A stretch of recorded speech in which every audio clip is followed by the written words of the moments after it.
Bon matin, bonjour. Et bonsoir peut-être Et aussi. bonsoir. Ou peut-être bonne nuit d'ailleurs. Tout en même temps.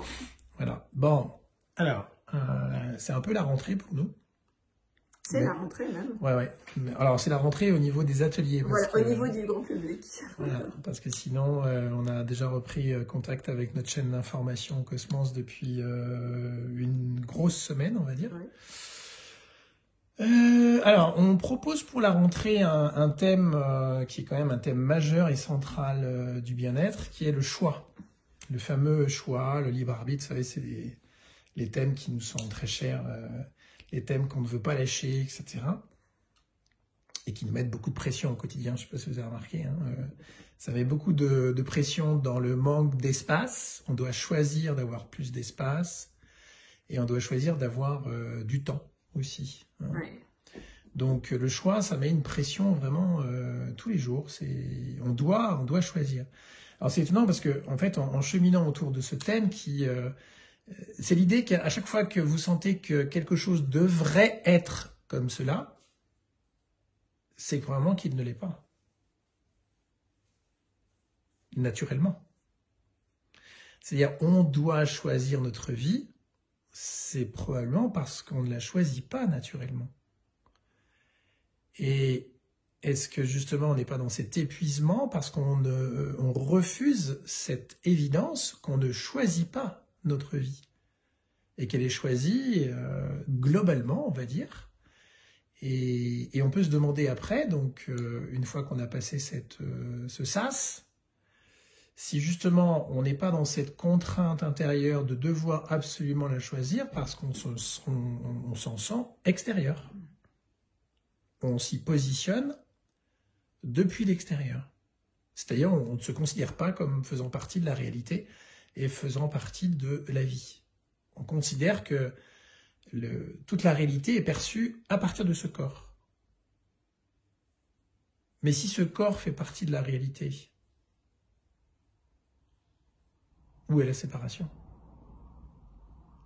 Alors on peut se dire encore, les corps apparaissent séparés les uns des autres, et là tout à coup on perçoit en cheminant peut-être que l'on perçoit la réalité à partir d'un vide, qui nous met dans une frustration permanente, avec la peur de rester dans ce vide depuis l'âge de 2 ans.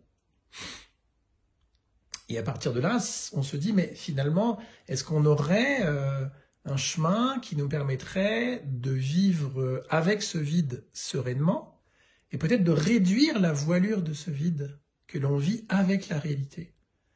Ce qui crée le besoin que la réalité ait du sens, qu'on puisse la créer, qu'on ait un rôle dans cette vie, etc. Tout simplement parce qu'on se sent perpétuellement séparé de la vie et de la réalité. Et là, tout à coup, on commence à se dire, ah, peut-être qu'on ne regarde pas les choses au bon endroit. Plutôt que de devoir les choisir, on peut peut-être se demander, mais pourquoi se sent-on séparé de la vie et pourquoi la regardons-nous à partir d'un vide? Alors, est-ce qu'on aurait, dans ce cheminement, où on voit qu'on se met beaucoup de pression pour devoir choisir absolument, et on impose à l'environnement notre choix, c'est-à-dire que je dois choisir, et on est certain qu'on a un libre arbitre, puis en fait on se rend compte qu'on ne sait trop rien finalement.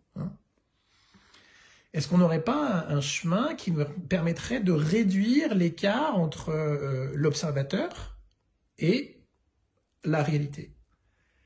On réduirait la voilure de ce vide. Et si on réduit la voilure de ce vide, tout à coup on devient confondu et totalement on fait partie totalement de cette réalité. Et donc on n'a plus besoin de la choisir. Parce que si la vie est le choix, tout à coup, on est le choix tout le temps. La vie est le choix est la vie. Et on ne se pose plus la question de devoir choisir. On est naturellement dans un principe vivant qui est que la vie est le choix. Et on n'est plus extérieur à la vie. C'est ce qu'on vous propose durant cette soirée. C'est de réduire la voilure. Donc c'est mardi soir, comme dit Stéphanie, à 19h. Mardi soir à 19h, et on a des mantras qui sont apparus, nouveaux. Ils ne sont pas nouveaux pour nous, mais ils le seront pour vous, pour certains d'entre vous en tout cas, et qui permettent justement de vivre en fait aller l'un vers l'autre, en fait, et de cheminer autour de ce choix. Donc, on a plusieurs... ça va être une exploration où pendant 1h30, en fait, vous allez explorer. C'est pas uniquement pendant la période du PIS à proprement parler, mais là, ça va être vraiment durant tout le temps du partage. Le partage sera une exploration en elle-même et vous permettra justement de cheminer autour du choix à travers différents langages.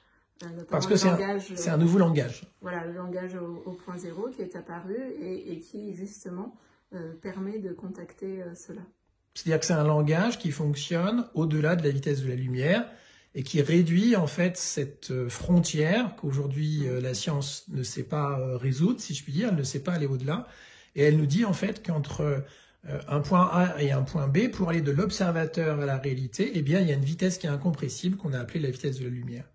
Mais si tout à coup, avec un nouveau langage de conscience, on était capable de s'affranchir de cette vitesse de la lumière, qui serait le langage de nouvelles particules qui ont été identifiées théoriquement, mais qui n'ont pas été identifiées expérimentalement, mais que l'on vit à partir de ce langage, qui est le langage des tachyons et celui des gravitons, des ondes gravitationnelles. C'est ce qu'on vous propose de vivre mardi soir, donc en l'occurrence aujourd'hui, donc demain, on va dire, hein, mais mardi soir, ça dépend à quelle heure vous regardez. Donc mardi soir à 19h. Voilà. Française. Heure française. Pour les Québécois. Avec un replay, on le précise, parce que souvent... Et oui, il y a toujours un replay dans nos conférences, tout le temps. Voilà. Donc, on vous dit demain pour cette exploration où on revient véritablement à notre nature qui est vivante. Nous sommes confondus avec la vie. On vous embrasse. On vous embrasse.